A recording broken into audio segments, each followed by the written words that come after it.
Ganesha tutorials YouTube ಚಾನೆಲ್ಗೆ ಸ್ವಾಗತ. ಈ ಚಾನೆಲ್ ಅನ್ನು ನೀವು ಮೊದಲ ಬಾರಿಗೆ ನೋಡುತ್ತಿದ್ದರೆ ಸಬ್ಸ್ಕ್ರೈಬ್ ಮಾಡಿ ಹಾಗೂ ಬೆಲ್ ಐಕಾನ್ ಅನ್ನು ಪ್ರೆಸ್ ಮಾಡಿ. मेरे प्यारे बच्चों, आज मैं 9वीं कक्षा के पाठ पढ़ा रही हूँ. पाठ 2 गुलाब सिम और लेखक का नाम सुभद्रा कुमारी चौहान. देखो बच्चों ध्यान से. आशय: इस कहानी के द्वारा देशभक्ति, त्याग, बलिदान, भाई बहना का प्रेम, प्रजा की जिम्मेदारियां, कर्तव्य आदि का चित्रण किया गया है. ಗುಲಾಬ್ ಸಿಂಹ ಪಾಠದ ಲೇಖಕಿ ಸುಭದ್ರಾ ಕುಮಾರಿಯವರು ಗುಲಾಬ್ ಸಿಂಹ ಪಾಠ ಒಂದು ಕಥೆಯಾಗಿದೆ. ಈ ಪಾಠದ ಮೂಲಕ ದೇಶಾಭಿಮಾನ, ತ್ಯಾಗ, ಬಲಿದಾನ, ಸಹೋದರ ಮತ್ತು ಸಹೋದರಿಯರ ನಡುವೆ ಇರುವ ಸ್ನೇಹ ಹಾಗೂ ಪ್ರಜೆಗಳ ಜವಾಬ್ದಾರಿ, ಕರ್ತವ್ಯ ಇದೆಲ್ಲ ಈ ಪಾಠದಲ್ಲಿ ಅಳವಡಿಸಿದ್ದಾರೆ. ಅದ್ರ ಜೊತೆ ಬಾವುಟ ಸ್ವಾತಂತ್ರ್ಯ ಸಂಕೇತವಾಗಿದೆ. ಇದರ ಮಹತ್ವವನ್ನು ಇಲ್ಲಿ ತಿಳಿಸಲಾಗಿದೆ. ಅಚ್ಚಾ, ದಿನ್ ಔರ್ ತಾರೀಖಿ ಜರೂರತ್ ನಹಿ. ದಿನ ಮತ್ತು ತಾರೀಕಿನ ಅಗತ್ಯವಿಲ್ಲ. जब हम अमर अंत की कहानी कहने वाले हैं तब एक दिन और एक तारीख को पकड़कर क्यों चले. ನಾವು ಯಾವಾಗ ಒಬ್ಬ ಶಾಶ್ವತ ವ್ಯಕ್ತಿಯ ಕಥೆಯನ್ನು ಹೇಳಲು ಹೋದಾಗ ಒಂದು ನಿರ್ದಿಷ್ಟ ದಿನವನ್ನು ಮತ್ತು ತಾರೀಖನ್ನು ಏಕೆ ಮಹತ್ವ ಕೊಡಬೇಕು ಅಂತ ಹೇಳ್ತಾ ಇದ್ದಾರೆ. उसके घर में पिता थे, माँ थी और एक गुड़िया सी बहन थी. गुलाब सिंह सारे घर का दुलारा था. ಒಂದು ಮನೆಯಲ್ಲಿ ತಂದೆಯವರು ಇದ್ದರು, ತಾಯಿ ಇದ್ದಳು ಹಾಗೂ ಗೊಂಬೆಯಂತಹ ಒಬ್ಬ ಸಹೋದರಿ ಇದ್ದಳು.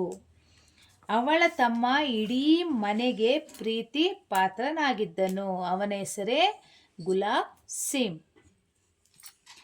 ಏಕ ದಿನ ಕಿ ಬಾತ್ ಹೇ. ಒಂದು ದಿನದ ವಿಷಯ. ವಹ ಬಿಮಾರ್ ಪಡ. ಅವನಿಗೆ ಹುಷಾರ್ ಇರಲಿಲ್ಲ, ಜ್ವರ ಬಂದಿತ್ತು. ಮಾನೆ ಉಸ್ಕಾ ಖಾನಾ ಬಿಲ್ಕುಲ್ ಬಂದ್ ಕರಾ ದಿಯಾ ತಾ. ಅವನ ತಾಯಿ ಅವನ ಊಟವನ್ನು ಸಂಪೂರ್ಣವಾಗಿ ನಿಲ್ಲಿಸಿದ್ದಳು. ಪರ್ ಉಸ್ಕಾ ಬಾರ್ ಬಾರ್ ಕುಚ್ ಖಾನೆ ಕೋ ಮಾಂಗನಾ. ಆದರೆ ಅವನಿಗೆ ತಾಯಿಯಿಂದ ಪದೇ ಪದೇ ಊಟವನ್ನು ಕೇಳ್ತಿದ್ದ. ಚೋಟಿ ಬಹನಾ ಸೆ ನಾ ಸಹ ಗಯ. ಆದರೆ ಅವಳ ಅಕ್ಕನಿಗೆ ಇದು ಸಹಿಸ್ಕೊಳಕ್ಕಾಗಲಿಲ್ಲ. ವಹ ಚುಪ್ಕೆ ಸೆ ಗುಡ್ ಔರ್ ಚನೆ ಚುರಾ ಲಾಯಿ. ಅವಳ ಅಕ್ಕ ಏನು ಮಾಡಿದ್ಲು, ಕದ್ದು ಮುಚ್ಚಿ ಬೆಲ್ಲ ಹಾಗೂ ಕಡಲೆಕಾಳನ್ನು ತಂದ್ಲು. ಕಿಲಾ ದಿಯಾ ಅಪ್ನೆ ಭೈಯಾಕೋ. ಅವಳೇನು ಮಾಡಿದ್ಲು, ತನ್ನ ತಮ್ಮನಿಗೆ ತಿನ್ಸಿದ್ಲು. ಉಸ್ಕೆ ಬಾದ್ ಭೈಯಾ ಕಾ ಬುಖಾರ್ ಬಡ್ ಗಯಾ. ತಿಂದ ನಂತರ ಅವನ ತಮ್ಮನಿಗೆ ಜ್ವರ ಇನ್ನೂ ಹೆಚ್ಚಾಯಿತು.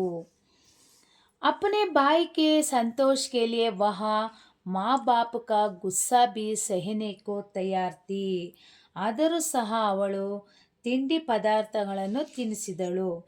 ತನ್ನ ತಮ್ಮನ ಸಂತೋಷಕ್ಕಾಗಿ ಅವಳು ತನ್ನ ತಂದೆ ತಾಯಿಯರ ಕೋಪವನ್ನೂ ಸಹ ಸಹಿಸ್ಕೊಳ್ಳೋಕ್ಕೆ ಸಿದ್ಧಳಾಗಿದ್ಲು. ಪರ್ ಬಾಯಿನೇ ಗುಡ್ ಚನೆ ಕಿ ಬಾತ್ ಕಿಸಿಕೋ ನಾ ಬತಾಯಿ. ಆದರೆ ತಮ್ಮ ಬೆಲ್ಲ ಮತ್ತು ಕಡಲೆಕಾಳನ್ನು ತಿಂದ ವಿಷಯವನ್ನು ಯಾರಿಗೂ ಹೇಳಲಿಲ್ಲ.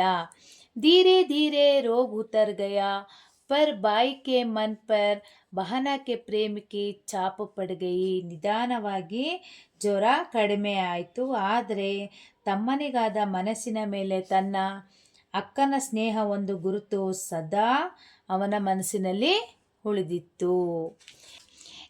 ऐसी एक नहीं अनेक बातें. ಒಂದಲ್ಲ ಅನೇಕ ವಿಷಯಗಳು ಅಕ್ಕ ತಮ್ಮನ ನಡುವೆ ನಡೆದಿದೆ. ಬಹನಾ ಕಿ ಮಾँ ಕಿ ಪಿತಾ ಕಿ ಉಸ್ಕೆ ಮನ್ ಪರ್ ಚಪಿ ಹೇ. ಅವನು ಒಮ್ಮೊಮ್ಮೆ ಅಕ್ಕನ ಜೊತೆ ಜಗಳವಾಡ್ತಾ ಇದ್ದಿದ್ದು ಹಾಗೂ वह कभी उनसे लड़ता झगड़ता भी पर आँखों के आंसू और मन के रंग. ಆದರೂ ಸಹ ಕಣ್ಣೀರು ಹಾಗೂ ಮನಸ್ಸಿನ ಬಣ್ಣ ಅವನ ಮನಸ್ಸಿನ ಮೇಲೆ ಅಂಕಿತವಾಗಿ ಚಿತ್ರದ ಥರ ಇತ್ತು. ಉಸ್ಕೆ ಮನ್ ಪರ್ ಛಪಿ ಇನ್ ತಸ್ವೀರೋं को धो ना सके. ಈ ಎಲ್ಲ ವಿಷಯಗಳು ಸಹ ಅವನ ಮನಸ್ಸಿನ ಗುರುತುಗಳು ಆಗಿದ್ವು. अच्छा बच्चों, अगले का पार्ट 2 वीडियो में कंटिन्यू करती हूँ. ठीक से देख लेना. नोट्स बायो लिंक में अपलोड करती हूँ, पढ़ लेना. ಲೈಕ್ ಮಾಡಿ, ಶೇರ್ ಮಾಡಿ, ಸಬ್ಸ್ಕ್ರೈಬ್ ಮಾಡಿ. ಡೌಟ್ಸ್ ಇದ್ದರೆ ಕಮೆಂಟ್ ಮಾಡಿ. Thank you.